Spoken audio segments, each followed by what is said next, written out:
Yeah, you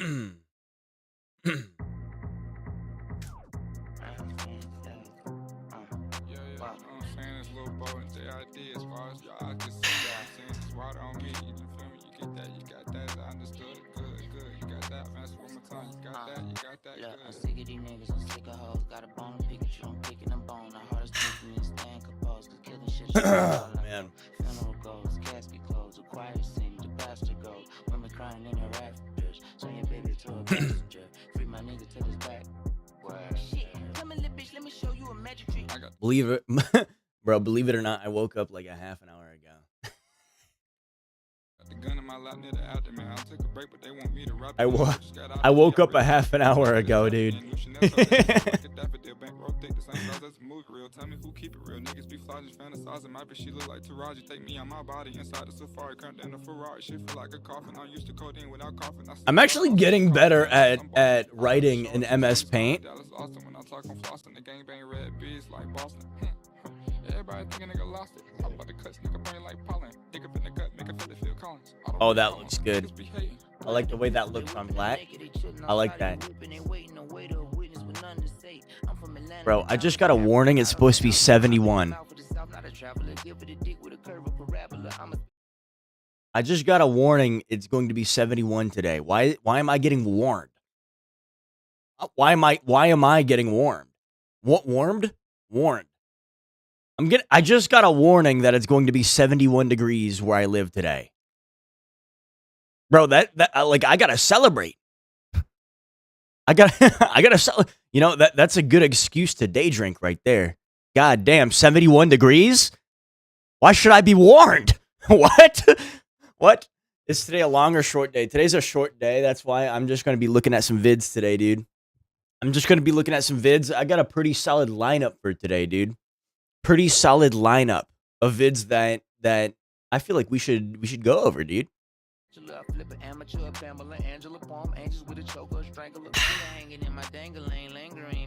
Bro, I got a challenge for you. Actually, I want to call it, okay, so what? I think I should call this the Big 100. I think I should call it the Big 100. This is, like, I did it this morning. It's a good way to stay, like, fit, but not actually, like, work out. I do 100 body weight squats, 100 push-ups, 25 of each variant of push-up, and then 100 crunches or not crunches, but like toe taps, where you have like your legs up, and then you like try to touch it to the core. Do 100 of those, so 300 movements, and that takes probably like 15 minutes. Do that right out of bed. Like I woke up this morning, dude, inside my bathroom, dude. Brushed my teeth, drank some water, brushed my teeth, and then immediately did the big 300. That's like a good challenge. Guess what? That's like a warm up to the day. Like I still have to work out. When he get out, I'll be 73. Tell me go to hell, I've been waiting to see you there. Looking for me in a low, I be in there. Plotting on it, trying to be a The big 300. How we got the pin here. Bro, I swear if everyone did the big 300, you'd be gaining muscle, losing weight left and right, dude. The big 300 body weight squats, 300 push-up. Wait, no. Oh my god. 100 squats, 100 push-ups, and 100 core crunches. That's all you need in life. Actually, got to implement some cardio in there, actually. Yo, how's it going, Dark Angel? How's it going, Dark Angel? Today's a React day. Today's a yippee. Wait, drop how many points you guys have, by the way. Drop how many points you guys have. I want to see if we can do any Gamba. Bro, I got this here. And I never do any polls or predictions. I should do some polls and predictions sometime, dude. Drop how many points? Yeah, how many channel points do you guys got? It'd be the same points that you use for the TTS. You have 58,000? God damn. Bro, I shouldn't oh my god, maybe I should do some Gamba here and there. Maybe I should do some you know what? With Dino Run, dude? Maybe we should do some classic Gamba. 7K? All right, Walmart. You might gain a cool 25,000 channel points here if depending on how much they want to fork up. God damn. Yeah, I lost. All right, so I'm proud to say that I lost 100,000 channel points in a random Twitch streamer's chat that I watch all the time. I lost 100,000 channel points gambling whether or not they're going to die. Of course, I was a believer. You never believe at all. You never believe because, you know what, dude? I lost a cool 90K first gamble, and then I'm just like, dude, I can make this back. I can make this back. Big mistake. I lost another 9,000. 90K, dude. Oh, man. Guess how many I have right now? I have like a cool 965 in that person's channel. Put them all on red. Dude, that's basically what I did, and it landed on black. Bro, it landed on black.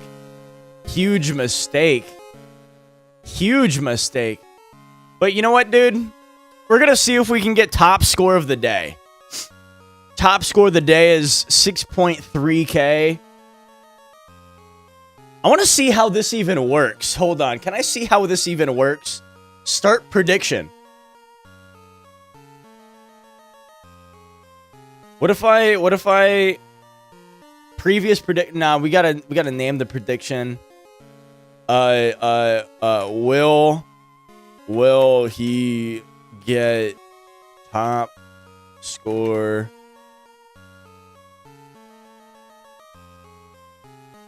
First try. Second try. Second try. Yeah, second try. Will he get top score second try? No, I gotta do first try. First try. I'm feeling good today, dude. I'm feeling good today. Oh, those are previous ones. Oh! Okay, that's pretty cool. Will he get top score first with an ND? My God. There we go. Hell yeah, dude. The streamer or mod will need to confirm the outcome within 24 hours of the end of the prediction submission window. Once you start a prediction, you cannot change it except delete it or close the submissions. Got it. Noted, dude. Noted. Bro, is today Friday? Hold on. Wrong watch hand. It's Wednesday today. Think it's time, dude. Think it's time to lock in. What do you think? Oh, there we go. I gotta play the right playlist. Oh my God. Okay, here we go. Lock in. Lock in. Hold on. I gotta do this. Hold on.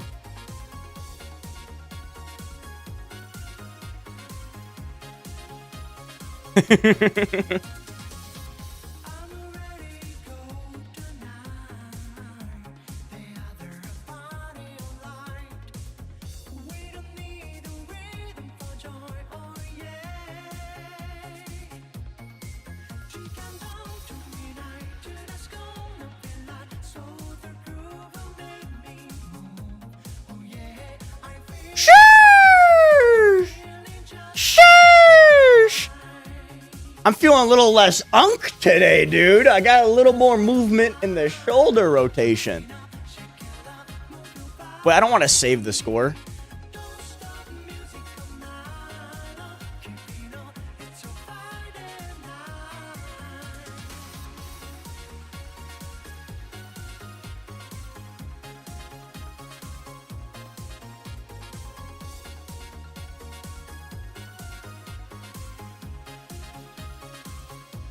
No! I pre-fired that one. I pre-fired it. So it looks like we got an average of about 160 to 170 today.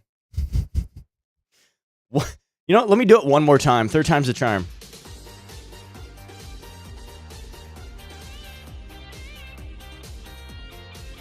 Oh, no, it's not the charm.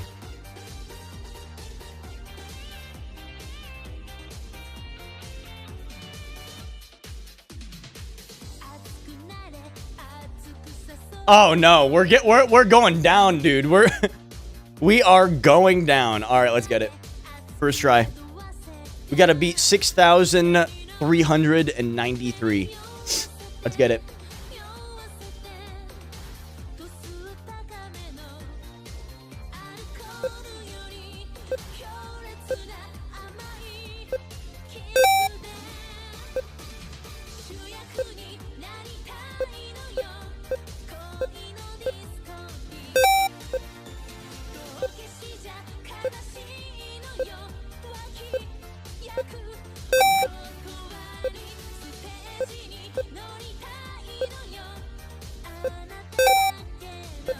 Bro, Dino Run Gamba does kind of go hard, though.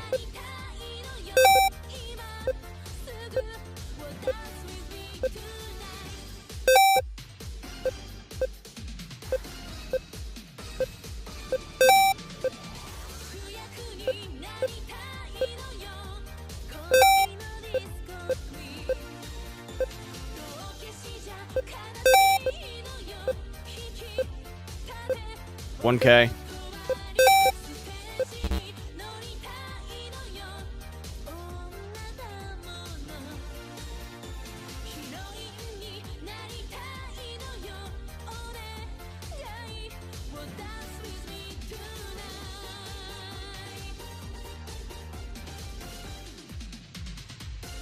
I swear one of these days you're going to be right, dude. One of these days you're going to be right. I swear on everything. Oh my god. Of course. Of course, dude. I mean, I love seeing it. I guess no. God damn. Complete that shit. God damn. Of course. Of course, dude. Wait, you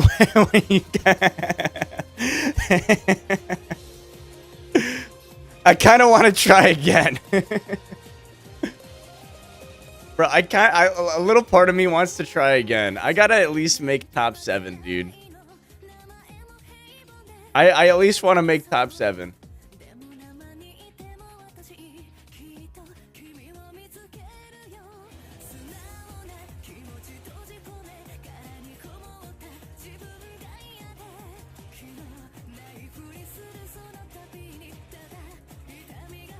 I gotta do this real quick. Will he get top square?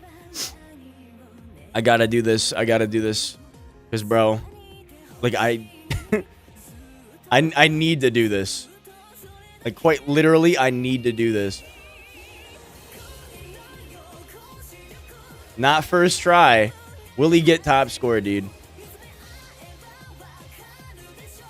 Had to do it. All right, let's run it.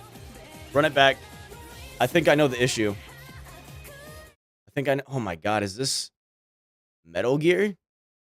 What is this? Iron Hawk 935?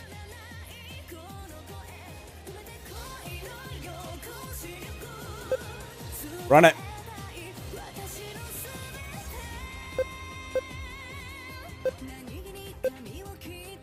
How many tries? This is it, dude.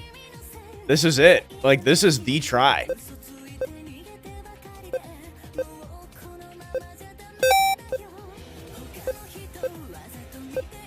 This is the try, dude.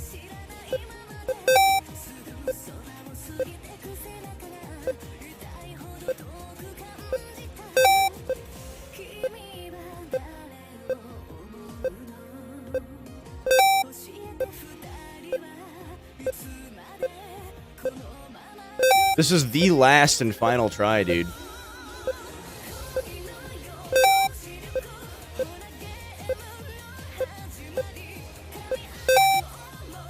Dino Run Morning Gamba does sound kind of hard, though.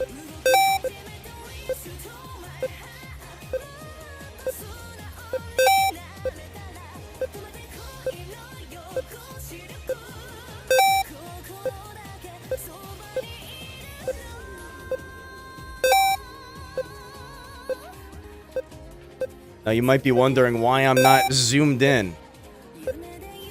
This is the most optimal way to play Dino Run, dude.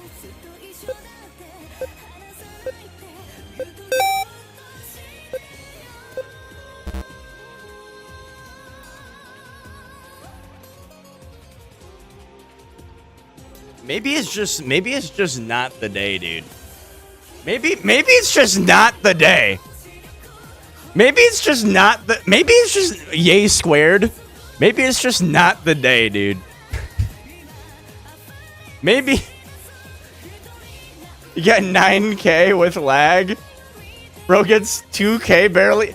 Dude, I don't know how. You know what? This is not even just for Gamba, but like this is going to be just because I need to prove myself. Hold on. I need to prove myself, dude. I was talking a lot of shit on my other computer. Bro, where's my Giga playlist, dude? Here we go. Max XX. Here we go. Last try. Last try, dude. Last try. Last try. We gotta zoom in all the way. Put my feet up. Sit back in my chair. These are the strats, dude.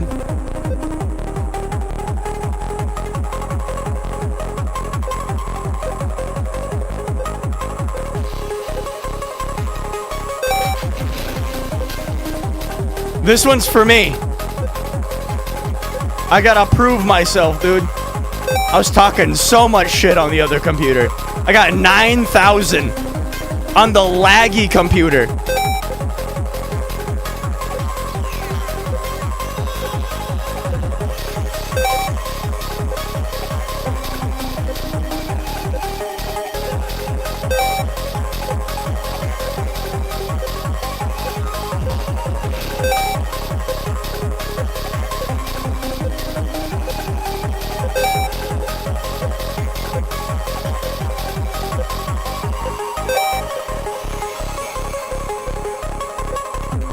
You gotta be kidding me. What was that bird That bird placement was diabolical. This one's for me. This one's actual last try. Actual last try, dude. That wasn't fair. We can all agree. We can all agree that wasn't fair. We can all agree. Lock it in. Lock it in. We're in optimal conditions. Bro, that was the bird. Lock it in. Stars are aligning.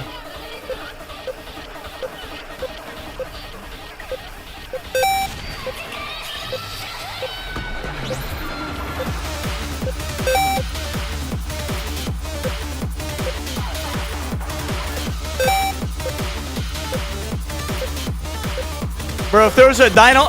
You gotta be kidding me! You gotta be kidding me. If there was a Dino Run Championship, I would get first. Broski, I would get first. Any day of the week.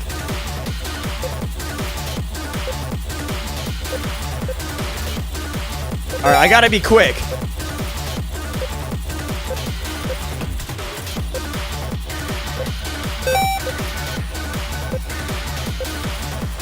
Come on, dude. I at least need leaderboard. I need podium.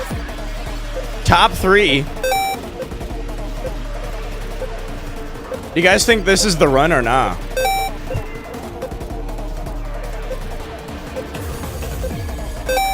Bro, these birds have been crazy, dude.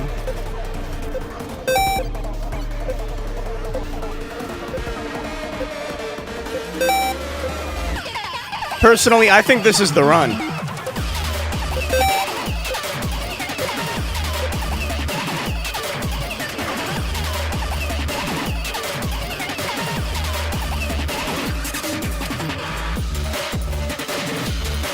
Don't know if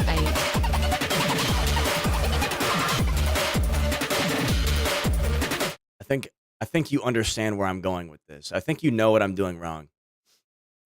Walmart, I think you know what I think you know what I gotta do.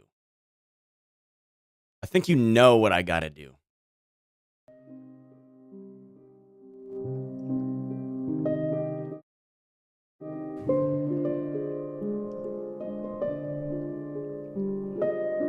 Bro, that's the bird's fault. I think you know what I gotta do here.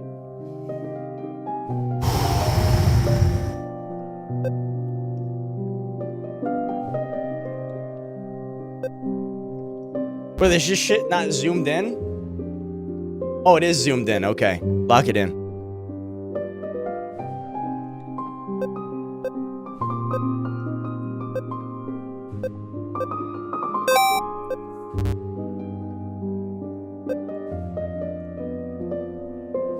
Can you predict this? Okay, all right, hold on. This is the try. This is the try, dude.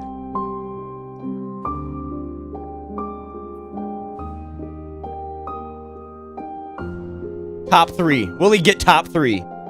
Will he get top 3, dude? Will he get top 3?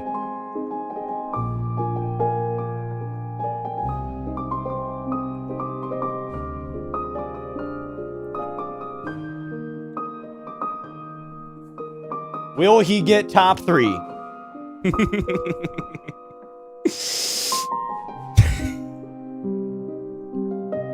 Mind you, top 3 is 5.8K. 5.8K is top 3.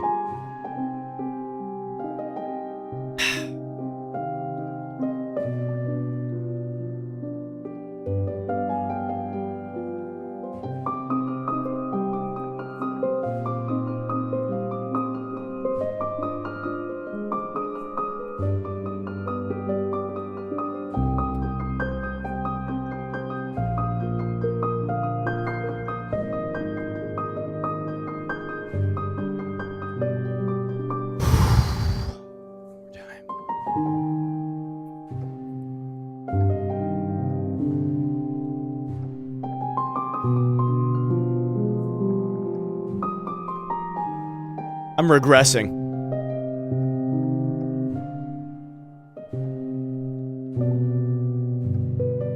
I'm regressing. All right. Let's get it.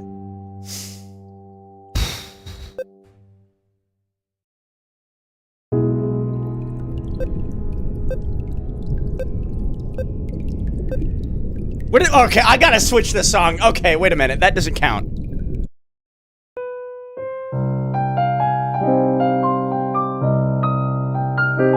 What's my CPS? Probably 1 billion. Actually, hold on. CPS? I think like 12.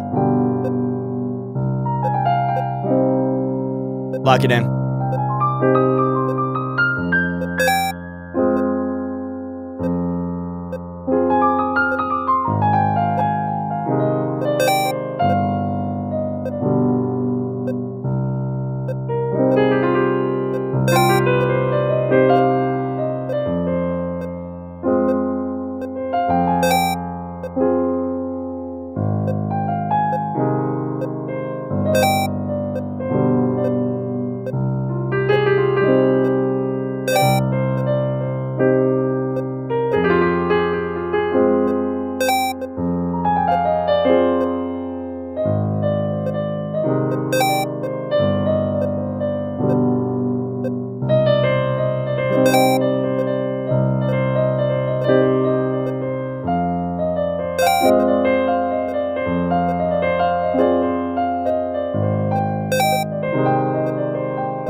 No!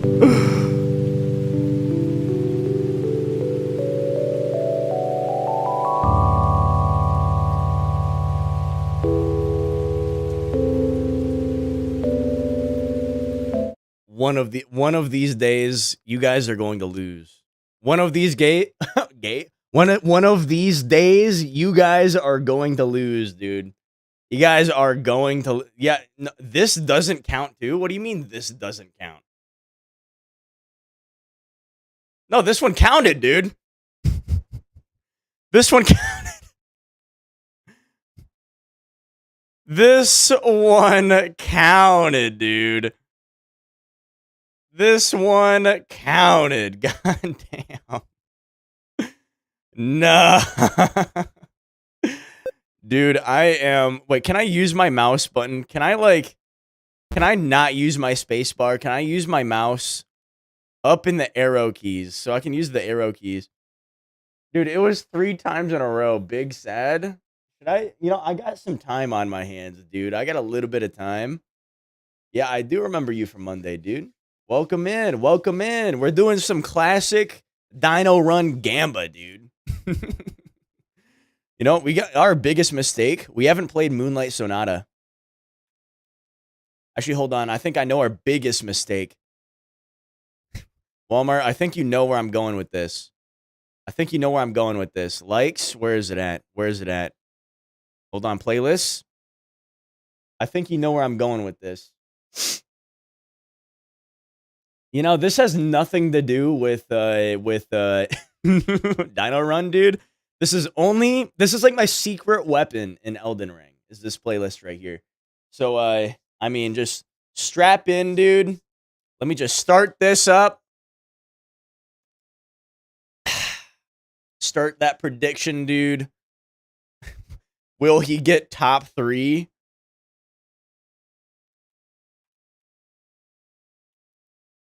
Yes.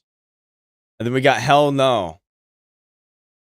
The power of shitty music. You might be onto something, dude. You might be onto something. Oh my god, there's 30 seconds on the clock, dude. You better make it quick if you're going to vote, dude. All right, let's put randomizer. Random. All right, lock it in. Lock it in. Woo! Okay. Power of shitty music. Power of shitty music. Power of shitty music. Power of shitty music. I gotta find a good one. Power of shitty music. Power of shitty music. You bet 2,000? Oh, God. The part when Noel came? Yeah, dude. I still gotta cut that up and throw it on YouTube, believe it or not. There we go. We found our one. All right, lock it in. Will he get top 3?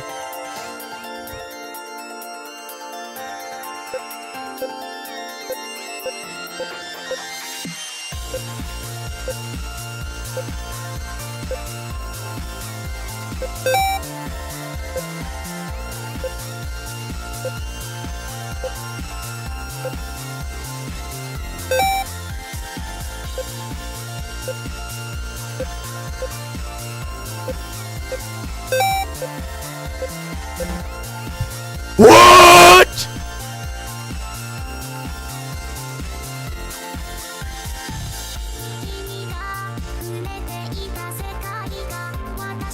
What? Does that count?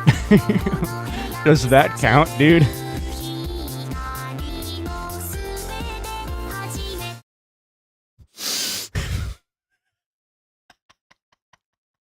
Uh, 2.1. It does. You know what? You're right. Hell no. You don't do one more time. One more. This one's just for me, dude. This one's for me. I gotta do this one for me. What? I gotta do. Okay. All right. Dude, I gotta one more time, dude. What? I gotta do it one more time. One more time. One more time. This one's for the -1 believers out there. Hold on. The -1 believers. I gotta.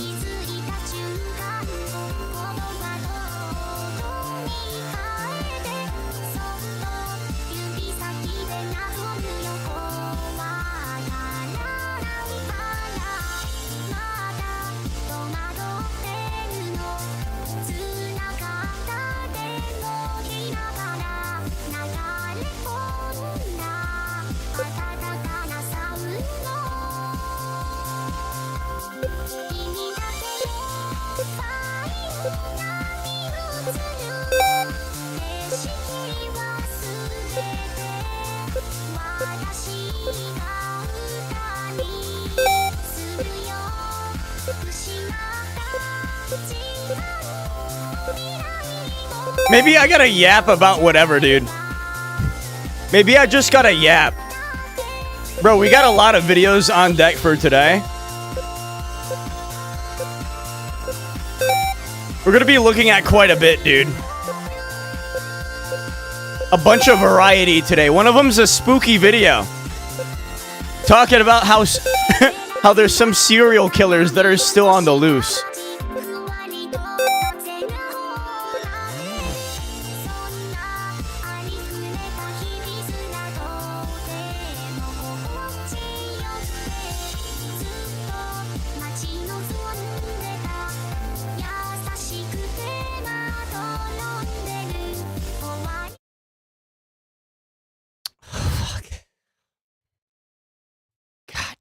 Gotta go. Yeah, I'll catch you later, dog. I'll catch you later. I got a video going out later, by the way. Like it matters. All right, let's pay it out, dude. Let's pay it out. God damn. God damn, dude. Of course. Of course. Holy, dude. Well, well, what can you do? Bro, today's not the day for Dino. You know, we gotta do Uno gambling and we gotta do Dino gambling. Those are our two Gamba games. You know, catch you later, gang. Catch you later, gang. I won't be live tomorrow. I got a 12-hour shift. I will be live Friday, though.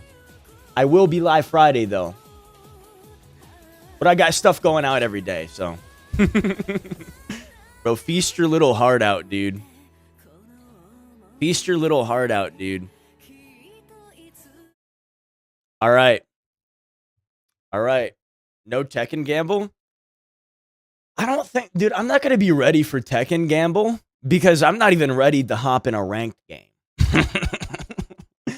Broski, I'm not even ready to hop in a ranked game. You know what? Maybe I do the story mode before I do anything. Maybe that's what we do. Bro, what are we going to do on Friday? I honestly don't know. We're going to be doing some fun stuff Friday. I don't know, though. Wait, we got attacked earlier today, did we? Wait, you caught him without even me knowing, dude. Holy, a long day? Get a long day and let you teach me a shit ton of combos? I mean...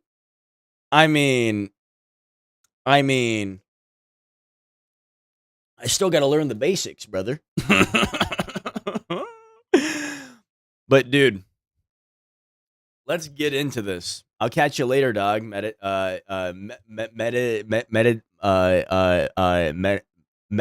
Fire 723. I'm sorry. I can't speak English. I'm sorry. I'm sorry, dude. Dude, I swear, we'll find a day where we can just practice some Tekken. I can throw like a daily dose compilation on the corner of the screen. Keep people entertained, dude. All right.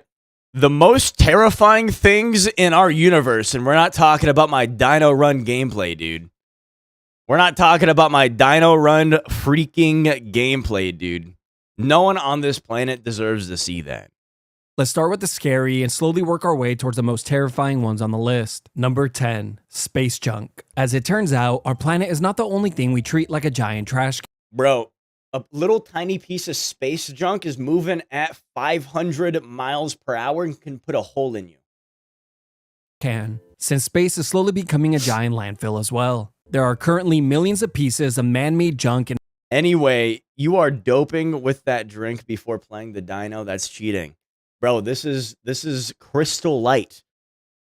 Bro, this is like that juice that you squirt into the bottle and shake around. What do you think this is? What? This is the T virus that I'm drinking, dude? I'm like Wesker up in here, dude, with the reflexes? Hell nah. Number 1 scariest thing on earth. Women. I have a girl, but still, Jesus fucking Christ. Bro, maybe I should like IRL stream and I should approach women. Any takers on that idea? in Earth's orbit, with over 30,000 of them being over 10 centimeters long. This Valentine's Day, I'm approaching women and giving them flowers live on stream. Actually, that would be kind of wholesome. Any takers on that idea this upcoming year?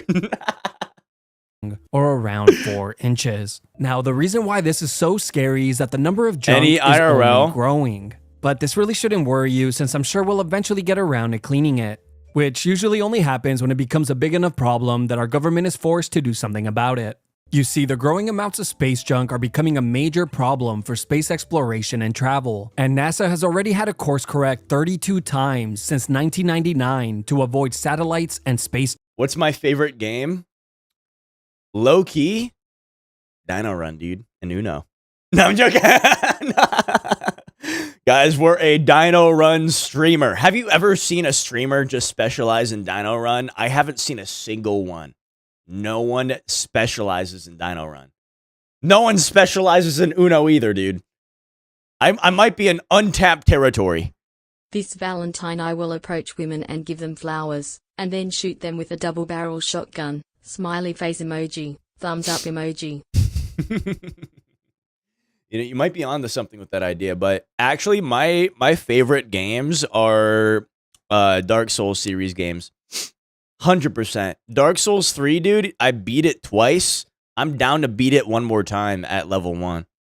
Your favorite is Geometry Dash? No, that's kind of based. I haven't heard anyone say that their favorite game is Geometry Dash. Debris. Now, you're probably thinking, this is an I said shooting at a gun range IRL. What happened to that idea? It's still going on, dude. I gotta get the permits first, dude. I can't just pick one up. issue that you will never have to worry about, since you never leave the house, let alone How's it plan on going, traveling dude? to space. But as it turns out, the space debris might just come to you. There have been many reports of large pieces of metal, Oh, spaceships, shit. and satellites landing on people's property and homes. But I'm sure the majority of the pieces go unreported. I think like the scariest thing to happen to a person is spontaneous combustion. That's a real thing that can happen. By the way, it is a very real thing that can happen. And the scary thing about that is you don't stop burning. Because it catches the fat on your body on fire, and it keeps on burning with that fat. So you quite literally get burnt up from the inside, dude. Insane, right? Since they most likely land in the ocean, where they blend in with the rest of the trash. Number 9, cosmic voids. As we leave Earth's orbit and begin to look further out into the Dog, universe, you forgot about Devil May Cry? The fuck? Bro, when did I ever talk about Devil May Cry? You've been watching too many Dante videos, dude. The lonely, guess I'm lonely videos. we quickly begin to discover all sorts of terrifying things. But before we get to those, I want to focus on nothing. I literally mean nothing. You see, there are vast spaces in the universe that don't contain anything at all. No planets, no stars, no moons, no McDonald's, no asteroids, nothing. These empty spaces are known as cosmic voids, and in some cases, they can be hundreds of millions of light years in diameter. This would create a long and lonely space trip for anything that decides to journey across them. Unless, of course, You have 6,000 hours on DMC? We are completely God immune to damn. this weakness. Now, I know these large numbers are very hard to grasp, so let me just show you what this all looks like. Here's an illustration of the Virgo supercluster, which contains around 100,000 galaxies, Oh, damn. including our home, the Milky Way. You know, some people learn about this information. They still say that we're alone in the universe. And you know what's insane to think about too? Bro, here's a shower thought. What if there is life out there similar to us, but they worship a different god? What if they don't believe in the same type of god that we do? Right? Or gods. What if they worship something completely different, dude? Like the grass god, the tree god.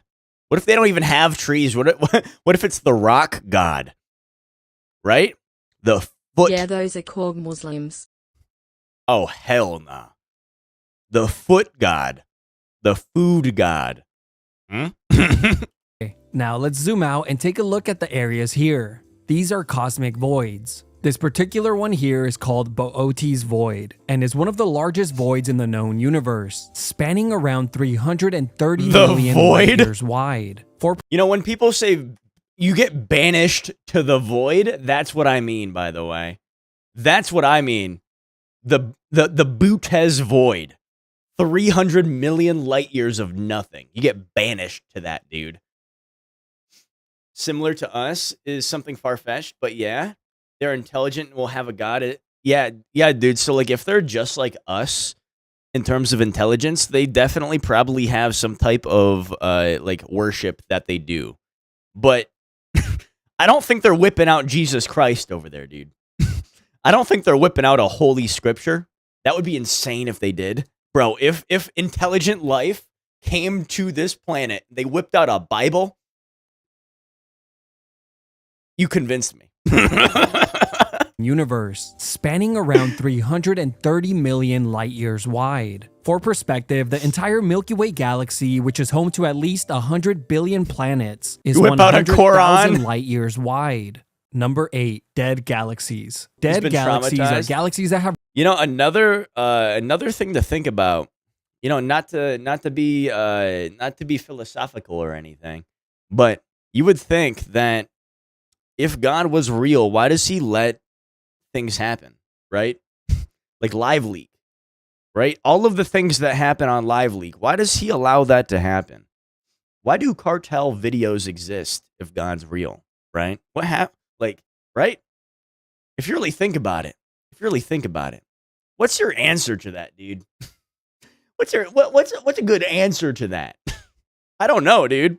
Have run out of cold hydrogen gas, which is necessary to fuel stars and create new ones. These dead galaxies will be the first to become completely dark and lifeless, leaving behind a cold and lonely cemetery. But for now, these galaxies appear red as they burn through their last remaining energy. Bro has like Channel 5 on the TV, and he looks down under the clouds. He sees that happen. He's like, I'll get to that later. That they will ever have. Now let's get to the terrifying part. All galaxies, including our own, will eventually run out of energy. And it's hypothesized that the entire universe eventually will as well. A stage that is referred to as the Dark Era, and it's speculated to be the final state of the universe, leaving behind a cold and dark universe where light and energy... You found that Proxima B... Wait, you found... Oh my god, dude. We got some astrophysicists, astronomers in the chat. God damn. We found that Proxima B had an ocean life... Wait, oh my god, I can't even read. My god. I pray you don't have a college education, dude. Being here, listening to me, I'm probably making your brain cells die. You found that Proxima B had ocean life recently. God damn. You know, people that are surprised that there's life out there in the world, it's kind of like, dude, there are 200 trillion galaxies. Galaxies with millions and billions of stars. Subnautica is going to be real pretty soon because Proxima B has ocean life. You know, you might be onto something there, dude. You subbed because I'm cool. Bro, you're pretty cool too. You know, you found this stream and you decided to stay for at least 10 seconds. You know? That automatically makes you cool. Energy cease to exist. Number 7, planets. NASA estimates that there are at least 100 billion planets in the Milky Way galaxy alone, and over 6 sextillion planets in the observable universe. Sextillion. That's 21 zeros, by the way. You know, some people look at this number, 6 sextillion planets, and they still say that we're the only life in the in the universe. Nah, bro. Nah. The way. Not that it even matters, since none of us could even come close to comprehending that. So instead, people try to visualize this by saying that there are more planets in the known universe than grains of... Bro, we got Elden Ring happening on one planet. We got, like, Tekken happening on another planet. We got Mario Kart happening on another planet. God damn, dude. And not even to think, dude, there's different dimensions to the universe too. So you got that 6 sextillion on top of another 6 sextillion on top of another 6 sextillion. Holy. Think about that for a minute, dude. Holy. And you out here worrying about, like, oh, they ruined my coffee order. God damn, dude. God damn. You're on a little tiny pebble among 12 billion people floating amongst 6 sextillion planets. And you're worried about your coffee order being wrong. Just be happy you're alive, dog. God damn. Do what you want to do in life. Use up your time the way you want to. Sand on Earth. And for Doom's those of you that happening have on never another been to the planet? beach, Yeah. take it from someone who has. We still can't comprehend this number either.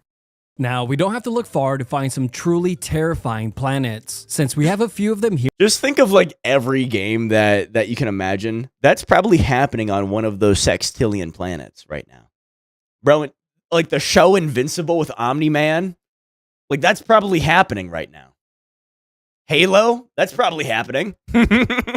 Here in our own solar system. But let's You just take wouldn't a look know. at the scariest one, Jupiter. This planet is an absolute nightmare and is scary enough to just look at. Jupiter's a giant gas planet that is 1,300 times larger than Earth and is covered in violent storms, as I'm sure you already know. But really quickly, here are just a few of the ways Jupiter would absolutely mop the floor with you. Radiation exposure, dead. Atmospheric pressure, dead. 400 plus mile per hour winds, dead. Struck by lightning, dead. You overheat, dead. You freeze, dead. You decide to breathe, Damn. dead. Why that Jupiter looking thick I'm gonna kill myself by.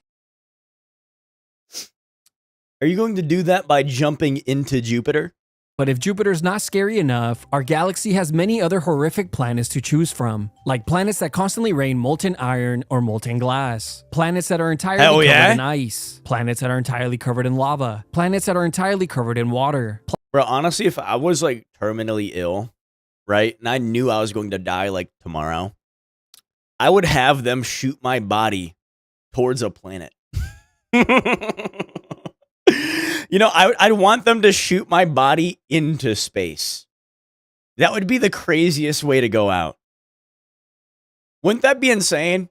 Like if if you knew you were about to pass away in like a week and you had a bunch of money saved up, you're like, bro, shoot my coffin into space. Planets that are just completely dark. Planets with giant hurricanes the size of Earth. Nope, that's just Jupiter. Hold on, take all of my money and all of my prized possessions that people could resell for more money, shoot them into space. Like right into space, dude. Shoot my millions of dollars when I pass away at the humble old age of 87 years old, right into space with me. No one gets that shit. Demolish all of my properties, dude. No one gets that shit. Again. I told you that place sucks. Number 6, aliens. Neil deGrasse Tyson wants his body shot in a black hole. You know, I would want that to happen. I would want that to happen. Like, because, like, bro, like, what if you spawn in, right? What if you get spaghettified and then suddenly you get, like, alive again? Bro, like, what if you're dead? You get, like, spaghettification happens and then, bam, you respawn. Right? Neil deGrasse Tyson, he's on to something that we don't know. Right? Getting shot into a black hole, dude. He knows something that we don't, clearly. He's going to respawn. If he dies, gets shot into a black hole, spawns again. Jupiter is so scary. Dude, Jupiter is like the tip of the iceberg, dude. There's a planet that rains glass 10 hours of the day.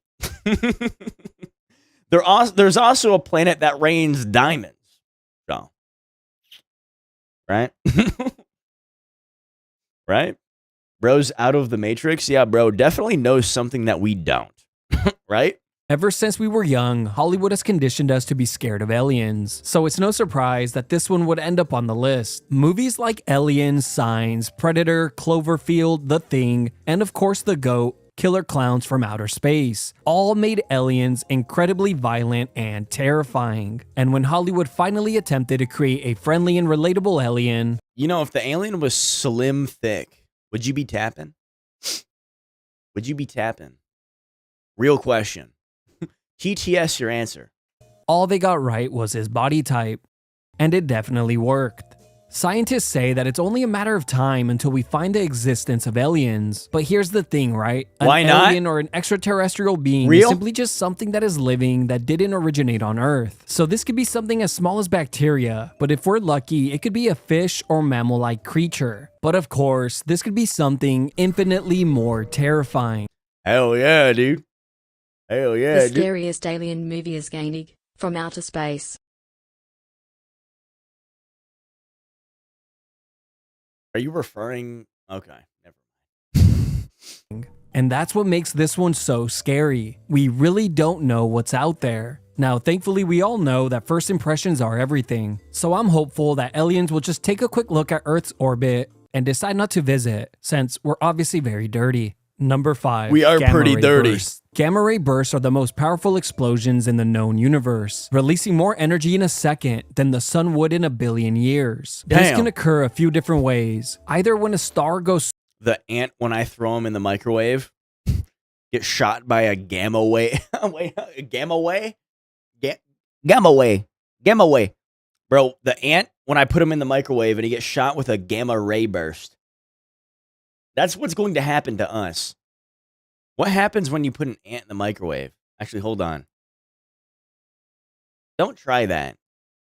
supernova, when two neutron He stars showed collide no and form a signs. black hole, or when a black hole swallows a neutron star. These massive bursts of energy are 1,000,000 trillion times brighter than the sun and could last anywhere from 10 milliseconds to several hours. Now here's what makes them so scary. The light produced can't be seen by the naked eye. So if Earth were to be hit by one of these powerful gamma ray bursts, we would never see it coming. Damn. And depending on how close the source of the gamma ray burst is, it would determine if life on Earth would survive. At a distance of 6,000 light years, it would cause mass extinction due to the deadly amounts of radiation. Wait, does it happen like an explosion, like a nuke? Or is it like in one direction? I'm imagining like a beam. like that's what I'm imagining. I'm not imagining like an explosion. 'Cause that's crazy.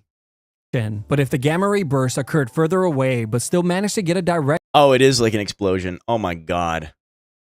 No way. We wouldn't know, dude.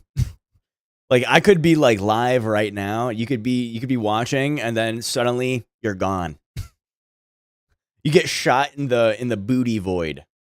300 million light years of nothing. hit on us, it could still be catastrophic, since it would heavily damage all of our satellites and technology, shutting down the Wi-Fi. Now, thankfully, Earth is not really in danger of such Thanos an snap. event, since our sun is far That- too That is the closest thing to a Thanos snap is a gamma ray. Gone. God. That is insane, dude. Yeah, dude, solar flares. Solar flares are kind of scary. small to produce this type of explosion. Instead, our sun will just grow so large that it slowly swallows the entire planet. Number 4. Colliding galaxies. With billions of galaxies traveling through the universe, some are bound to bump into one another. As a matter of fact, our galaxy What? will be one of Is it like a big game of Agario? You know, it's like the galaxies bumping into it one another like a giant game of Agario. Who's winning right now? them. The Milky Way is scheduled to crash into our neighboring galaxy, the Andromeda Galaxy. But that collision won't be for another 4 to 5 billion years. Hopefully long after humans have left Earth and populated other planets. But let's talk about what makes colliding galaxies so scary. As the two galaxies begin We're currently bumping into another galaxy. Yeah, dude. Who's going to win? You know, the bigger one gets to swallow the little one, right? to get close to one another, their gravitational pull will bring them together. Now, surprisingly, planets crashing into one another would be extremely rare, since galaxies are mostly empty space. But what would happen is planets would be rearranged and shuffled around, Oh, knocking nah. them away from their current solar systems and creating new ones. GG's. So any planet with life on it might be stuck with a new neighbor. Here are a few galaxies that are currently merging as we speak. Number 3. Supernovas. Supernovas are the largest explosions that humans have ever seen. They can outshine their entire galaxy for a few days or even months. Damn. And can be seen across the universe. A supernova can occur a couple of different ways. The first one is when a massive star runs out of nuclear fuel and collapses, causing it to go supernova. The second is when a white dwarf star gains enough mass by siphoning it from another nearby star, causing it to collapse and explode. But let's talk about what makes supernovas so scary. When a Bro runs out of energy, so he's just like, you know what, dog? I gotta explode now. I gotta self-destruct now, dude. Truth or dare? I gotta go truth here. I can't really do too many dares.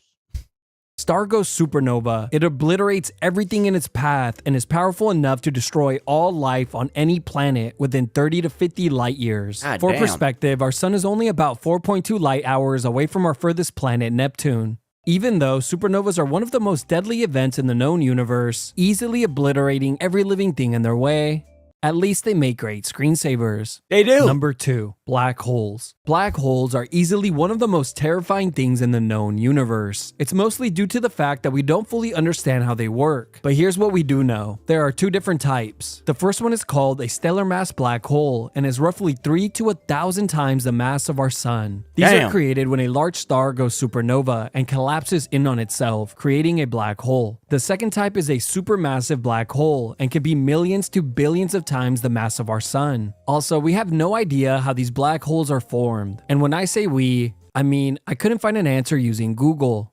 Wait, so we don't know how a black hole is formed? Isn't that when like a dwarf star gets so dense? I think it might be a dwarf star. Is that when one of those stars gets so dense, it just pops in a black hole? How many hours did I spend on my PC today? Let's see here. It's actually on stream. Let me see how many. A good old 57 minutes on my PC today. You heard every galaxy has a black hole in the center? Damn, that's actually kind of insane.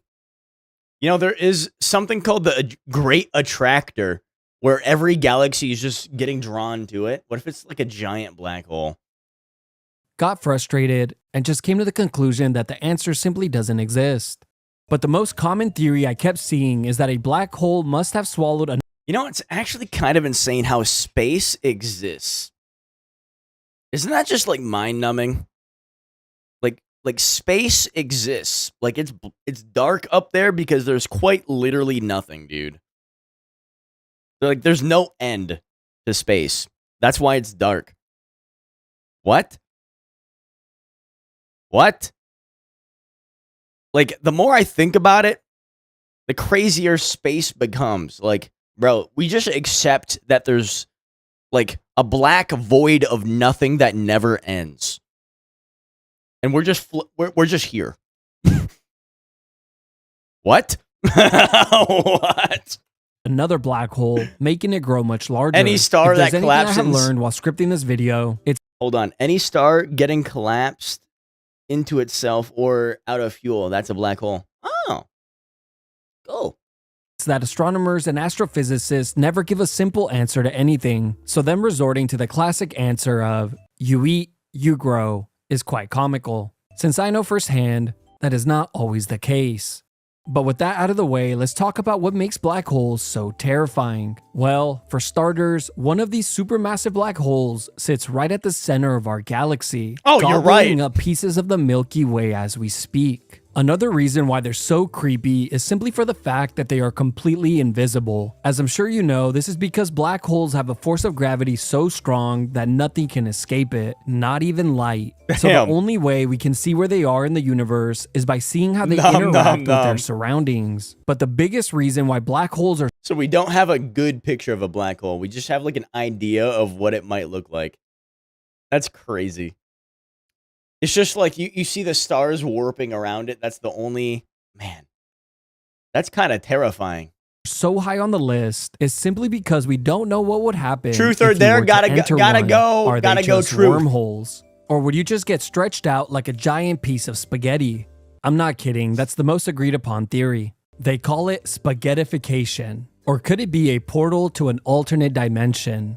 We really don't know. Either way, all of these are absolutely terrifying. Number 1, the size of the universe. Hands down, the most terrifying thing about the universe is its size. Just allow me to present my case. Does this image scare you? What about now? Exactly. Let me show you a few more illustrations before I rest my case. For simplicity's sake, let's start at ground level. This is you. You're probably in your room. Is this you? Is this you? Bro didn't skip leg day at all. Bro did my 300 challenge, except he forgot the push-ups and the crunches.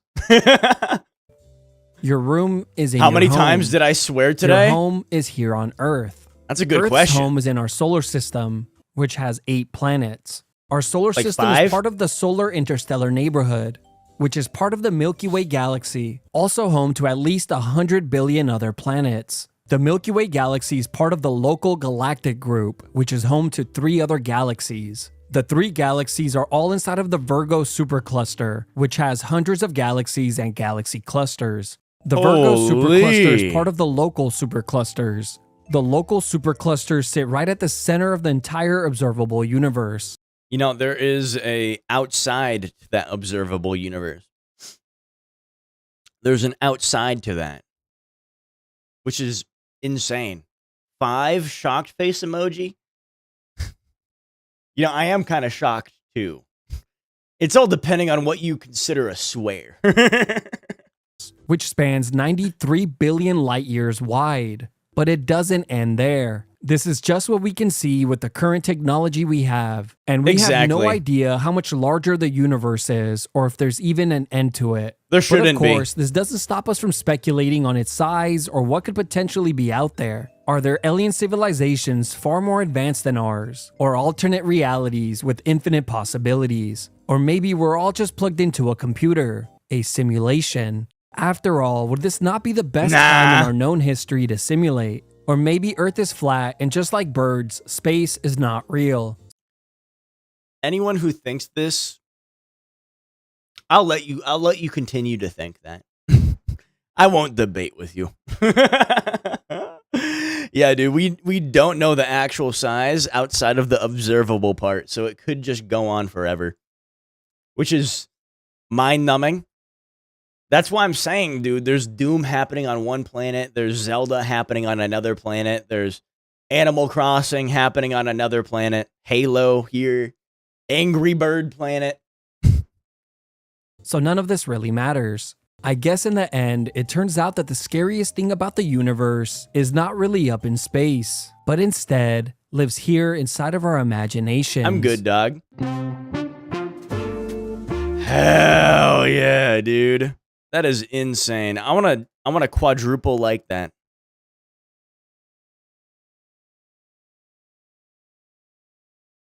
I don't know how many times I like that video, but I want to subscribe to him. All right, dude. Now we are actually hold on. We can wait. We can wait. We can wait. I've been wanting to look at this, dude, because me personally, I don't believe in that vid got the nerd out in you. Dude, same. I think about that all the time. That's why I enjoy every little tiny thing about my day. Right? I love my days because I know how insignificant we are. So I enjoy every moment that I have. Like, bro, that tasted good. I enjoyed that. Dude, I want to look at a video to see if you have burnout, dude. 6 signs you're burnt out and not lazy. That sounds like a whole lot of copium, dude. That sounds like a whole lot of copium.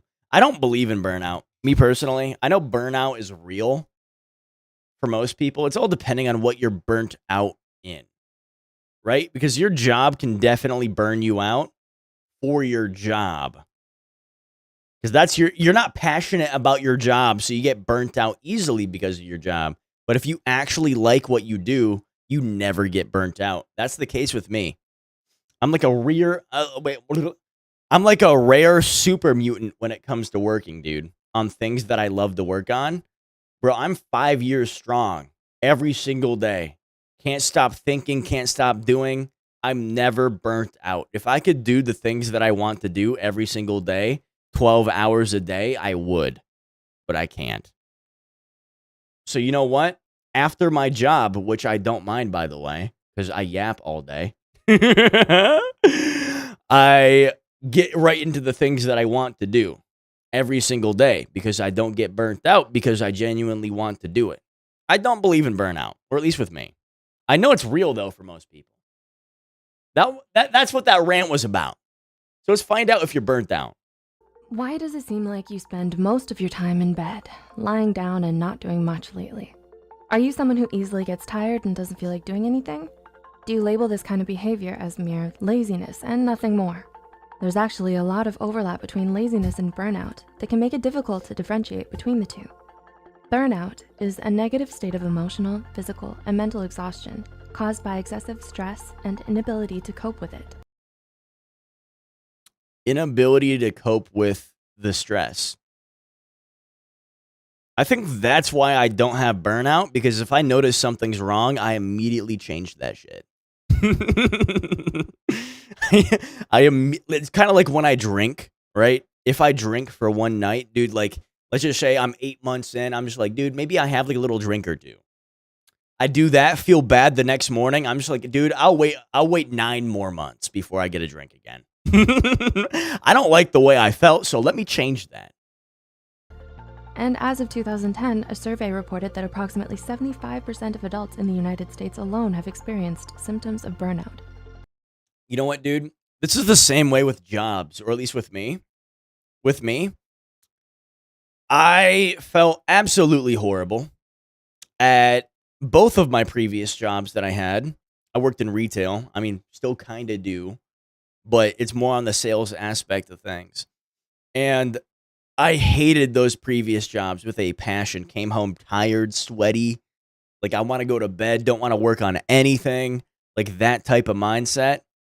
I immediately found it, like I cut it short. I didn't stay there, dude. People who settle and they don't change things when they could change things, when they know it's better for them to change, I fear you. I fear, like, because when I realize I have to change something, I change that shit so quickly. And it's just exponential growth. So that's what I recommend everyone doing. You're going to grab dinner and be right back. Hey, dude, feel free. With over 40% of cases being more severe. Now, more than ever, it's become imperative to educate and better understand the nature of burnout. So with that said, here are 6 telltale signs that what you're experiencing right now isn't actually laziness, but burnout. I'm really curious. I want to see if this applies to me. Because I might be quote unquote burnt out, but the stubbornness and the human spirit inside of me just refuses to give up. Bro, I'm like Asta. I just don't give up, dude. I am so stubborn. And you know what? If I feel burnt out that day, I just go to bed an hour earlier. I wake up full of energy. Number 1, you feel disconnected from everything. Are you going through the motions of every day as if on autopilot? Is there a persistent feeling of being detached from your own self? If you're suffering from burnout, one of the things you might be experiencing, but don't quite realize or understand, is depersonalization. Damn. People experiencing depersonalization, most commonly those struggling with trauma, report feeling a strange sort of emotional numbness or emptiness, as if they were watching life from outside of themselves. I don't know if this would help for this, right? I'm not a medical professional. I'm just going based upon what I know.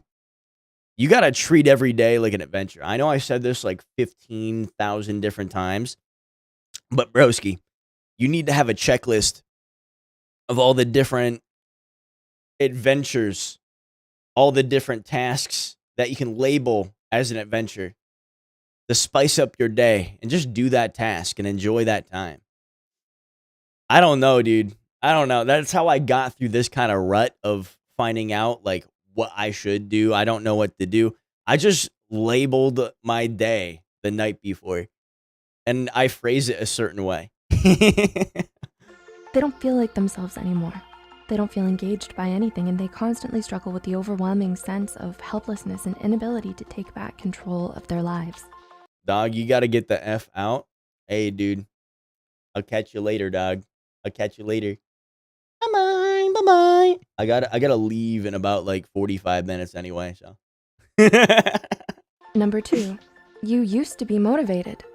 Laziness is a character trait, and character traits tend to remain stable over time. A lazy person doesn't ever feel like exerting effort or applying themselves to things. Damn. But if you used to be self-motivated and high-achieving, often excelling in certain areas, and have only recently become exhausted, apathetic, and unmotivated, then it's more likely that you're suffering from. I used to be the opposite here. I used to be lazy and unmotivated, and I did like a complete U-turn once I found out how to track my time. Because as a dude with ADHD, bro, trying to track your days and like your progress over time is damn near impossible without a billion Google Forms, spreadsheets, right? Files, notes apps, checklists. And I finally found the best loop for me to track what I got going on for myself. And it has been just exponential growth ever since. Thank God. It took about like 15 different variations of time tracking and task making before I found it. I think that's why I was like so horrible with my time back in the day. I just didn't know how to track like my progress. I was just like taking on every task willy-nilly without a clear goal or a timeline. Burnout and not laziness like most people would think. Number 3, you used to be passionate. A clear difference between someone who's burnt out and someone who's lazy is that the former used to have things they were passionate about, but may now be struggling to find interest or enjoyment in anymore. Whether it's a talent, a sport, or just your academic or professional performance in general, burnout can make it hard for you to do the things you once loved or felt passionate about. Oof. Oof. Man, I am the exact opposite of that. God damn, I guess I'm not burnt out. I guess I am not burnt out, bro. I have a list of things that I'm going to do once I master the things that I'm doing right now. And that list is 80 things long. 80 things long. It's an entire list of activities, tasks, things that I can get better at. 80 things long. You're begging for what, dog? Please. Begging for what?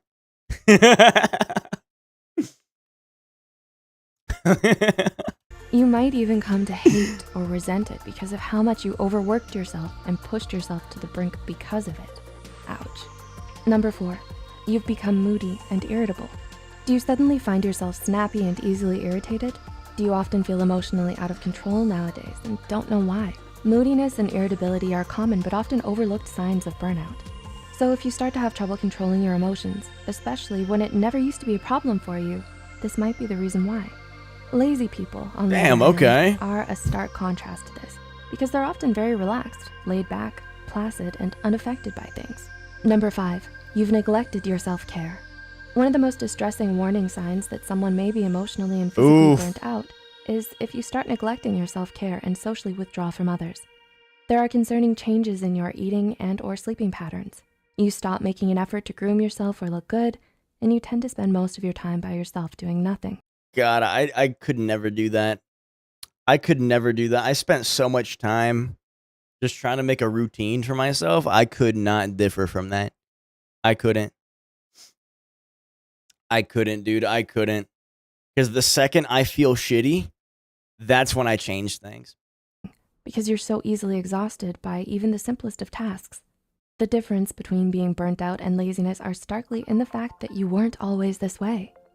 And number 6, these changes happened gradually. Finally, but perhaps most importantly, something you should know about burnout is that it develops in stages.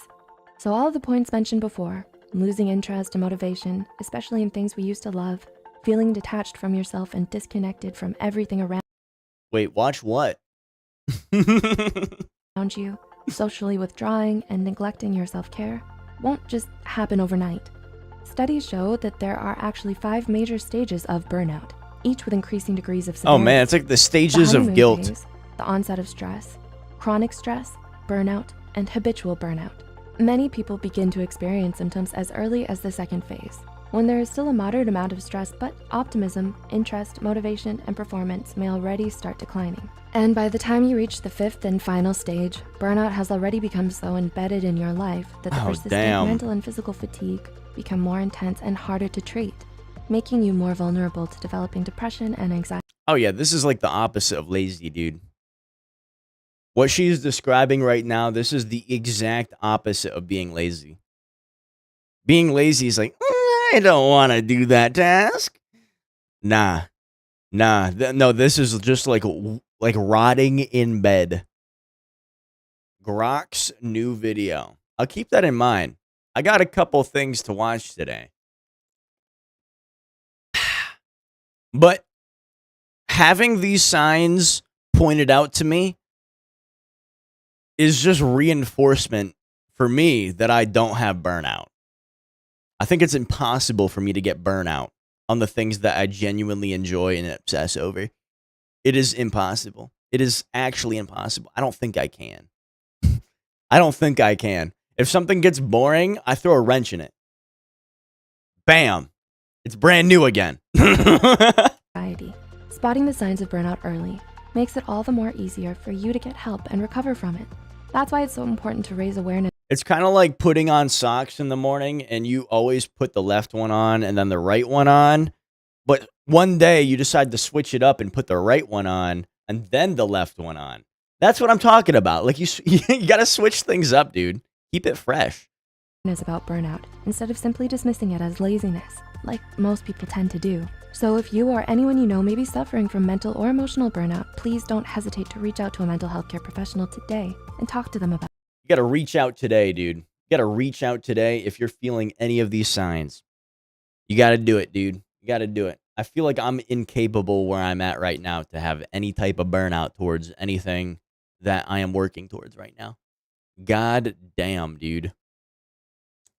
Now, we're going to do a ginormous 180 here.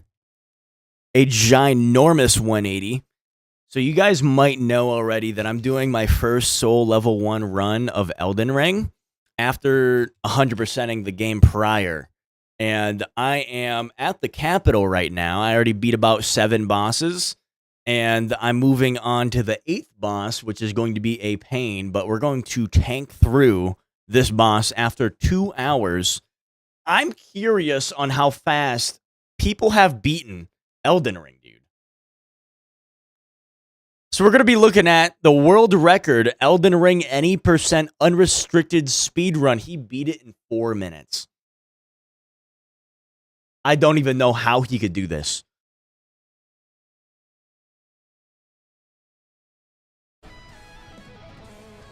I'm still a piece of garbage. Warrior class, okay. What does bro do? Best possible time, 3 minutes and 27 seconds. What?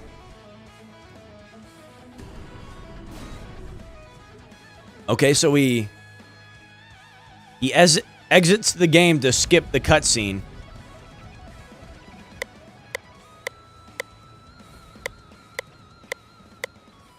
Bro, does he have FL Studio on? What is that? Okay, so he just TPs across the map. Spawns in Stormvale.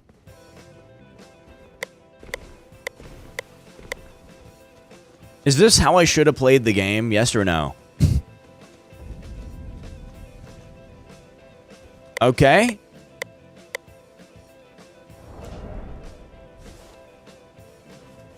Okay. He TPs to the castle. Forget running. Maybe I should have done this to save some time. Okay, he goes to the belfries. He doesn't die to fall damage because what's fall damage?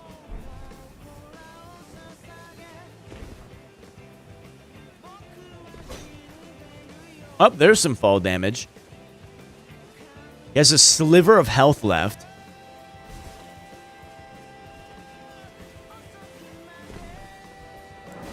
He's going to TP. Okay, this is probably the most normal thing he's done so far.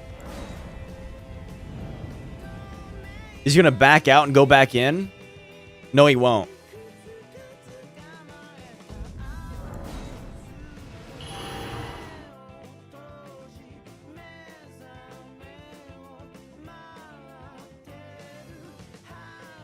Okay, where is bro going? Where is he going to spawn in at?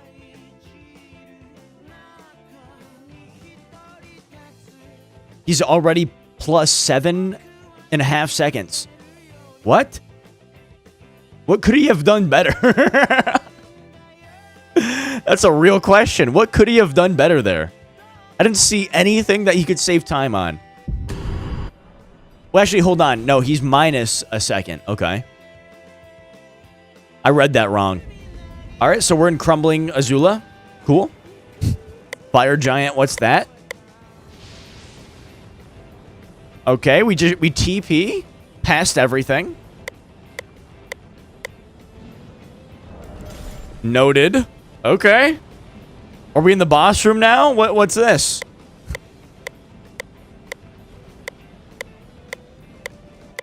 Oh yeah, no, this is exactly how I played the game too. No, he's real for this. No, he's real for this. This is how you play Elden Ring, by the way. First playthrough. Yep. Yep, there you go. Yep. Yep. Just like how I did it, too. Watch this. He's going to TP. His second phase is going to die.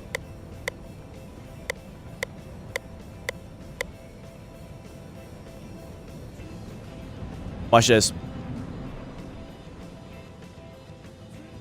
He's going to zip around the map. There we go. Yep. First phase. Second phase coming up.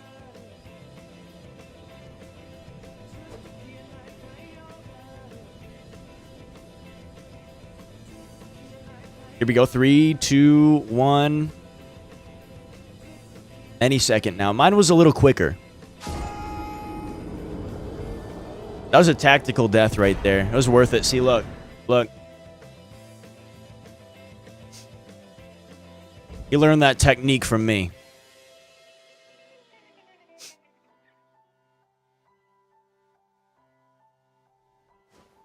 Yep, and we spawn in. We're at the capital already.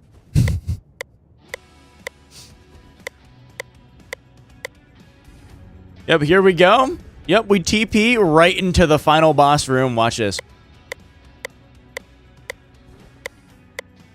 I can't believe not many people do this method, dude.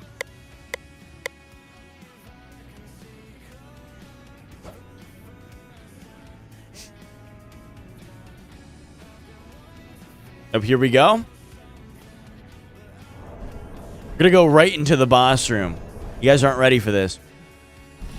Yep, there we go. Second phase. He dies? Okay. I didn't do that.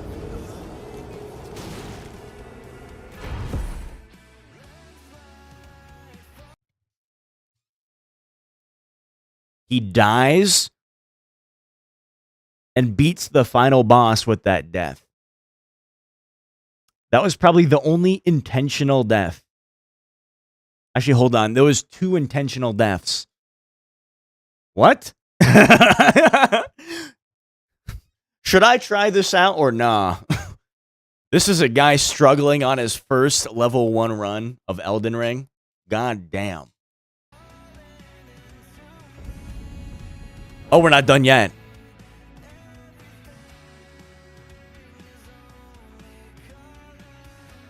He beat it by 1 second. No. Yeah, no, I wouldn't do this anyway. Yeah, let's fucking go.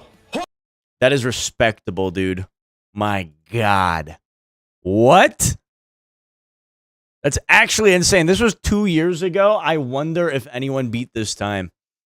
3 minutes and 56 seconds. Surely they beat it by like a second, dude. You know, there's one footstep that he messed up on. It could have been optimized. It could have been optimized, dude. It could have been. Now, this is one thing that I want to look at too. Who is truly the strongest Souls protagonist, dude? Who's the strongest one? You got a bunch of different Souls protagonists, dude. I've only played Dark Souls 3 and then Elden Ring. I gotta play more of the Souls series. But I'd probably say the scariest one has to be Bloodborne. Hands down, dude. Has to be Bloodborne. Because when he defeats an enemy, it says, prey slaughtered. What? Probably the scariest one out of the bunch. I mean, in Elden Ring, it says God slayed. Kinda dope. Kinda dope. Can I speedrun? No, I can't speedrun. I wouldn't mind learning how to, right? I wouldn't mind learning how to speedrun, but at the same time, I know I can't. Speaking of that, let's put a Mario speedrun.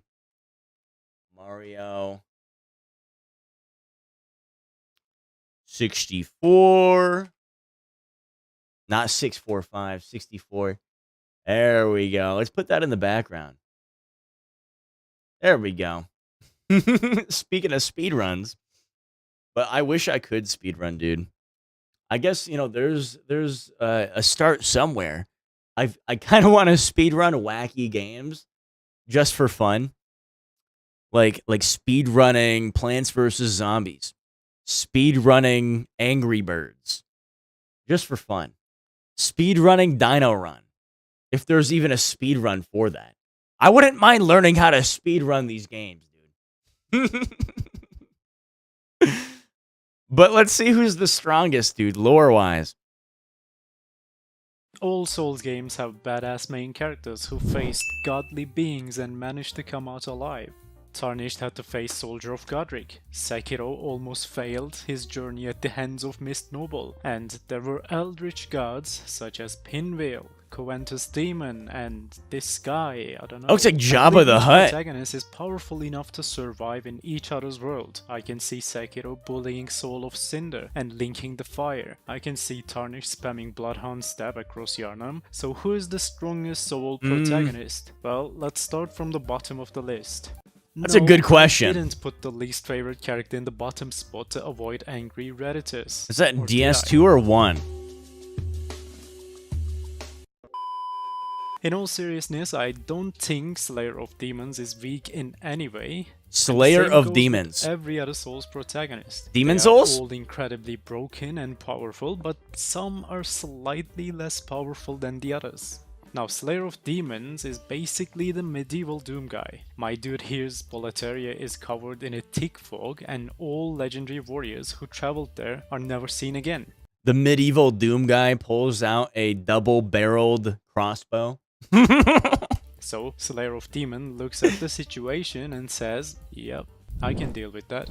Slayer of Demons That'd be defeats kind of many badass, powerful actually. Hold on. enemies, such as Dragon God, but his enemies don't really feel as powerful as the enemies other protagonists face. Dragon God was a plain skeleton worshipped as a symbolic god before it was resurrected as a demon. Slayer of Demons basically does what most other main characters do. They have an unbreakable will that can resist godly creatures.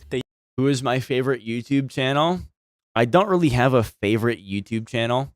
I kind of peruse everything, but if we're going with like pure nostalgia, I have to say Markiplier. Have to say. And just in terms of pure nostalgia.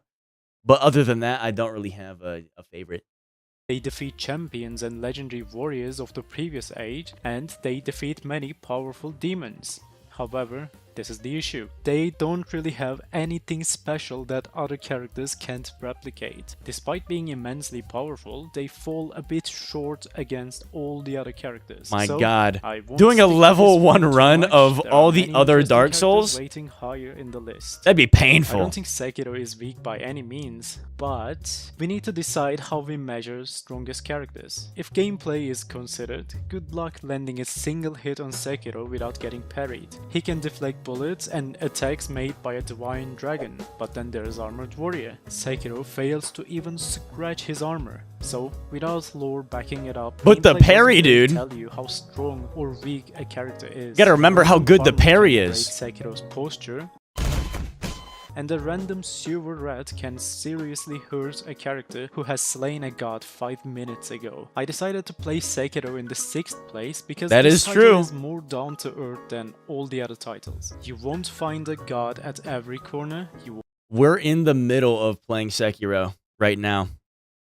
It is so satisfying to parry in that game. It is so, I know like in Dark Souls you have the, if you know what I mean, you know what I mean? But this is like, you know what I mean? Won't shape the future of the universe. Sekiro, just like all the other protagonists, can resurrect, but his powers come with one additional little bonus. He It is can satisfying. resurrect at his will without needing to return to a shrine. But his resurrection seems to be slightly more complicated than the other ones. Despite coming back to life, he can't replace his body parts, and that's why he has the prosthetic arms. He is skilled enough to deflect pretty much anything, and he can even redirect lightning bolts regardless of their size. He That's can master kinda different sick. styles and tools in matter of seconds. Probably the second biggest advantage Sekiro has over the other characters is his Mortal Blade. It is essentially the same thing as Destined Death from Elden Ring. Against Sekiro, all other characters only have one chance. In a scenario where they face Sekiro, it is inevitable that they will lose their immortality as soon as they contact Bro, Mortal takes your Blade. Without over-the-top takes your lore, tears real Sekiro quick. could destroy any other character in the list as long as they are not wearing any heavy armor. Sekiro is faster and stronger, and he can never get exhausted. But at I the gotta end of the go- I day, gotta go Sekiro truth. is just a regular human who is against gods and godslayers, so he falls a bit short on the lore side of the things.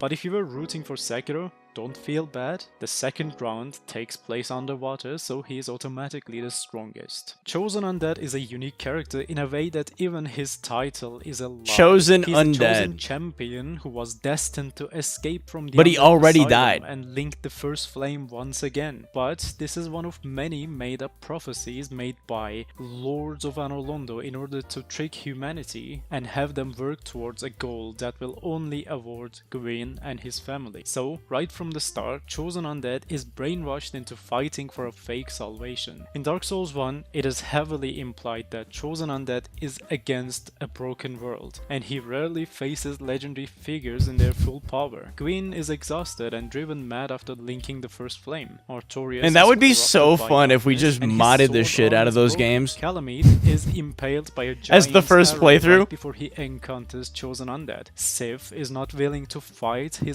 I modded Dark Souls 2 for my first playthrough. ... It was the worst idea I ever had. What is the most expensive thing that I broke? Probably headphones. $100, dude. Previous pair. I did have them for about like 3 years. So I did get my use out of them, but damn. his old friend, and there are many more examples of this situation. But Chosen Undead's journey is not all lies and exaggerated battles. They defeat the father of sorceries, they surpass the greatest sorcerers of Lordran, they learn chaos pyromancies, and they obtain flames burning brighter than the ones even I wonder demons where of chaos can DS3 is cast. going to And rank their here. most important achievement is defeating Father of Abyss. He travels back in time and defeats potentially the strongest monster ever set foot in Lordran. While Gods of Anor Londo hide in their castle, Chosen Undead faces menace in its lair. Without a doubt, the strongest force of darkness and Abyss fails to corrupt or even harm the Chosen Undead.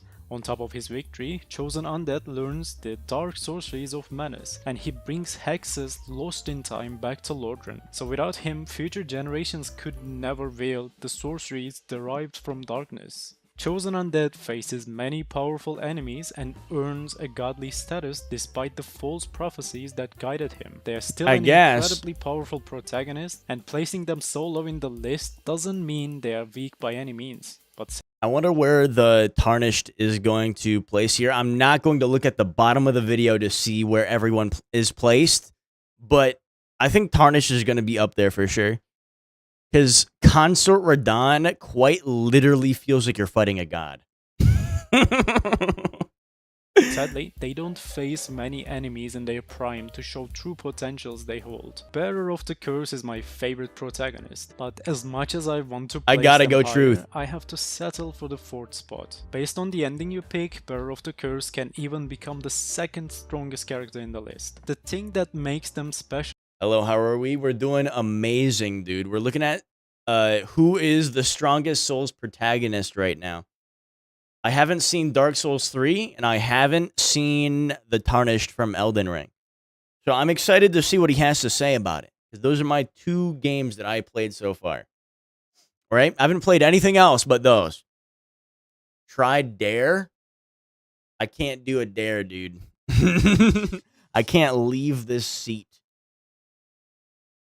Is simple. They are the only one with choice. While every other character is forced or manipulated to reach the end of their journey, this doesn't apply to the Bearer of the Curse. They decide they will try to cure their undead curse, and they sail into an unfamiliar, distant world to explore. Just like all the other characters, small they dare? also challenge many powerful entities. The one Maybe. Because I actually got a dip pretty soon. We're gonna get through this video really quick, and then I gotta lift. Okay, it's chest day. I gotta get big and beefy. If you're here on Friday, Friday's gonna be a gaming day. Gaming, I can do whatever dare you want, dude. Almost. Almost.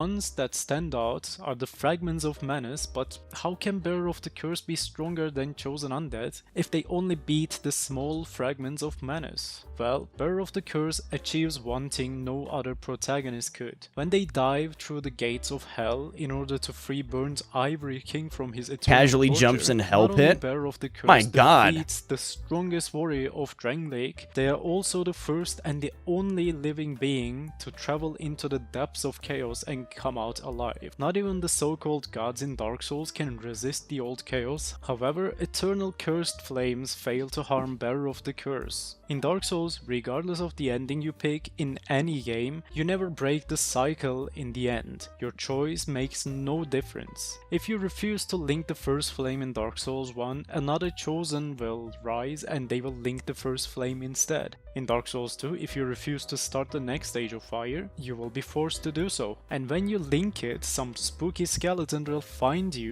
slay you, and turn your crown into a bracelet. In Dark Souls 3 once again, regardless of your choice, another Age of Fire will start. But there's one unique ending, different from all the others in Scholar of the First Sin. If you pass the last test of Aldia, you are given the option to abandon your throne.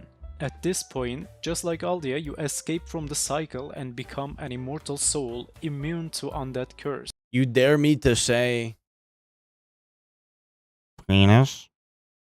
Together with Aldia, you travel across time and different realities to uncover the truth of your existence. Bearer of the Curse is the only protagonist who ascended to a position above the gods of Dark Souls. However, their influence That's a is fun not word. visible in Dark Souls 3. It is either because they became something much bigger than 4 lords, or it's because writers decided to hard reset the lore after Dark Souls 2. But the fact still remains, There Bearer of is the no Curse path. is the only character who ascends to a position above gods.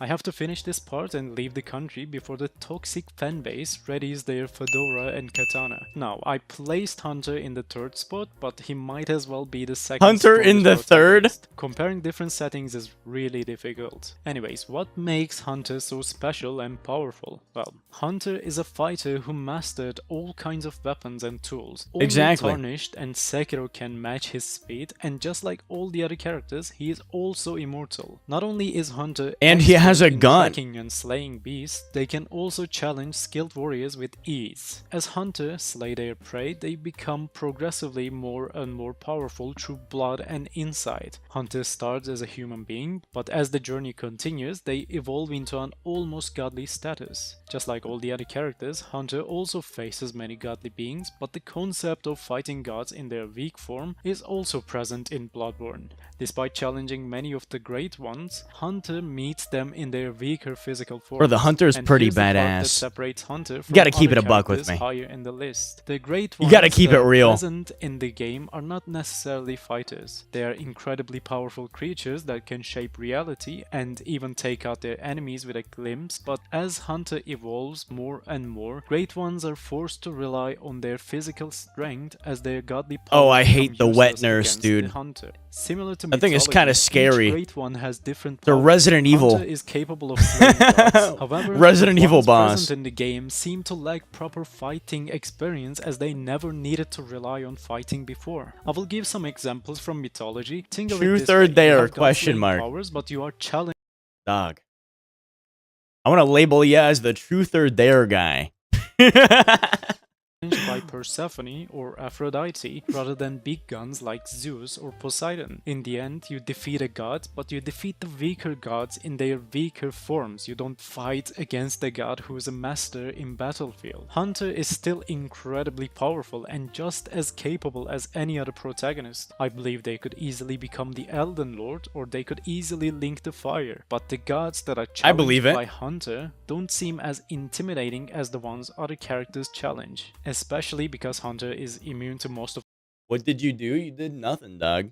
It's not a bad label to be labeled the truth or dare, the truth or dare guy. It's not a bad label at all, dude.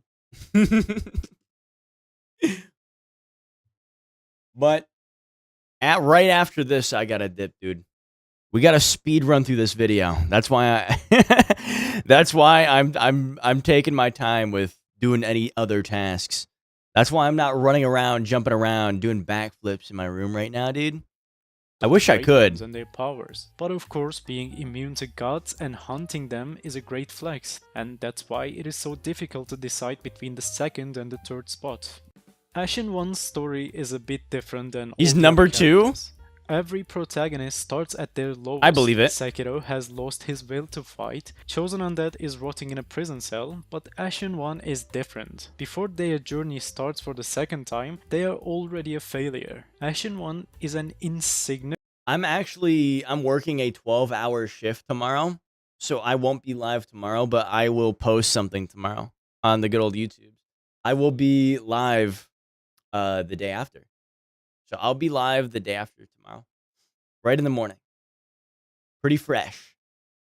soul who tried to link the first flame but then failed miserably and was reduced to ashes. But their second journey begins when the Lords of Cinder refuse their duty. Without anyone else willing to link the first fire, Ashen One is resurrected as the last resort. Throughout their journey, The Ashen One last meets hope. many That is formidable crazy. enemies. Some are way past their prime, like High Lord Volnir and Yorm. Some are stopped by Ashen One before they could reach their peak, like Aldrich and Sullivan. But the difference Ashen One makes is the godly enemies they manage to beat. Midir is weakened and corrupted by the dark. Abyss is a corrupting power that can destroy gods, humans, and essentially anything with soul. Yet Midir is powerful enough to consume it, and Ashen One is powerful enough to defeat such a beast. Nameless Hell King is yeah. not in his prime We beat him in his twice. fight against the Ashen One. However, he is still the same god of war who has slain and absorbed countless ancient dragons. The only reason he holds himself back during the fight is because he leaves his God of War identity behind in order to build a peaceful world for dragons, lords, and humans. Another godly creature beaten by Ashen One is Gale is Gale, goated, a dude. powerful soldier who has been God. alive and fighting wars long before the first Age of Fire started. Not only does Gale have thousands of years of experience, at the end of his journey he also holds the majority of the Dark Soul. For those of you who don't know what Dark Soul is, it is basically an Elden Ring rune on steroids. It is one of the core souls that started like He the holds Dark the Souls. Dark Soul. Once Ashen One defeats Gale, they collect the soul which most likely belonged to a god in the beginning. And at the end of Ashen One's journey, they face the soul of Cinder. It is the embodiment of every champion who has linked the fire in the past. Soul of Cinder doesn't directly hold the soul of everyone that came before him, as the soul grows weaker and Wait, you leaves the can body stun over lock him? time, I didn't didn't know it that. still holds the will and the battle experience of Gavin, previous 2 Dark Souls protagonists, and every other champion Just stay who to has his lit right. the fire. Defeating such a boss by itself is already a great achievement, but the fact that Ashenron collects the soul of Cinder's essence and gains access to powers of countless warriors makes them an absurdly powerful character. Unblockable move. It is probably no surprise to anyone that Tarnished got the first spot. I will keep it short for all 2 of you legends who are still watching the video. Tarnished doesn't follow the fighting bosses at their lowest setting as much as the He's other pretty characters. broken. In Dark Souls, it is heavily implied that almost all the bosses are just shadows of their former selves.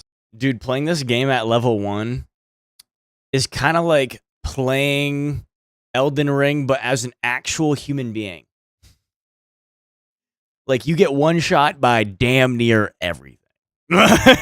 I mean, by the time you encounter Gavin, he is a mindless hollow, and his boss fight is especially easy to implement his downfall. But in Elden Ring, you fight most bosses in their prime, or at least close to their prime strength. Sure, there's Radahn, who has lost his limbs and mind after Malenia triggered a tactical nuke right next to him, and Renala's second phase is a simple spell mimicking a fraction of her power, but we need to look at the other major bosses. Godfrey returns from his pilgrimage to defeat Elden Beast. When you push him to his limit, he expels Sarosh to fight in his peak form. Now the cool thing is, even when he was defeated in Badlands, Godfrey How'd he didn't miss remove that? Sarosh, so it already tells how big of a problem Tarnished is. Point Another example blank is disc. Malenia's boss fight. Malenia's duel with Radahn ends in a stalemate, but while Radahn loses his mind, Malenia grows stronger after her recovery. When Tarnished pushes her to her limits, she blooms and becomes even stronger. Malenia is an undefeated warrior, but despite ascending and becoming even stronger during her boss fight, she is still defeated at the hands of Tarnished. Malekith, a fearsome warrior who has defeated godlike Empyreans without any special powers, fails to defeat Tarnished despite wielding god-slaying powers this time. Similarly, Mohg fails to defeat Tarnished. Mohg was despite actually having pretty the hard. blessing of an outer god. Elden Beast, a vassal of God, just like all the others, falls before Tarnished, and maybe their most impressive fight is against promised consort Radahn. Radahn in his final form is missing his great rune, but he is blessed by Miquella on top of Formless Mother. It's basically Unlike like other characters, steroids. Tarnished fights many bosses close to their prime strength, and oftentimes Tarnished challenges bosses right after they become even stronger than their former self. Tarnished also holds the powers of a great rune of their choice, and they are guided by That is Queen true. Marika. They are immortal just like all the other characters, except their immortality doesn't come with any downside. So Tarnished has a clear advantage over all the other Souls characters. Well, this was it. If you liked the video, give a like. If you disliked Damn. it, go ahead and hit the thumbs Yeah, down. this was And probably the closest I've ever felt to fighting an actual god was fighting Consort Radahn's second phase. But too bad for him, I beat him in about 5 seconds with my current build. It was disgusting. I still have that build, dude. I have that video of that build demolishing bosses like a speed run. That was actually so fun to watch. But I got a dip, dude. I got a dip. Your boy got a dip. Your boy has to dip. I gotta go. I gotta leave. I gotta dip. This is the plan for Friday. I don't know yet. So you're going to just have to find out, dude.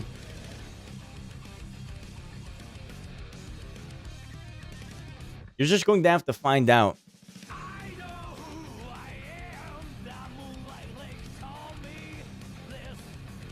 This is a dude scratching his head. He's not giving the 07. He's scratching his head. But yeah, the plan for Friday? I don't know yet. We might be gaming, dude. We might. We very much might. Hard to say. But I gotta dip, dude. I gotta live. The weights behind me are calling my name. The weights behind me are calling my name, so I gotta dip. I'll catch you later, dog. I'll catch you later. Bye-bye, bye-bye. I'll catch you later. Catch you later. Have a nice one. Have a nice one. I won't be live tomorrow, but I will be posting everything every single day. So So today and tomorrow, I'll have something to post. Catch you later. Catch you later.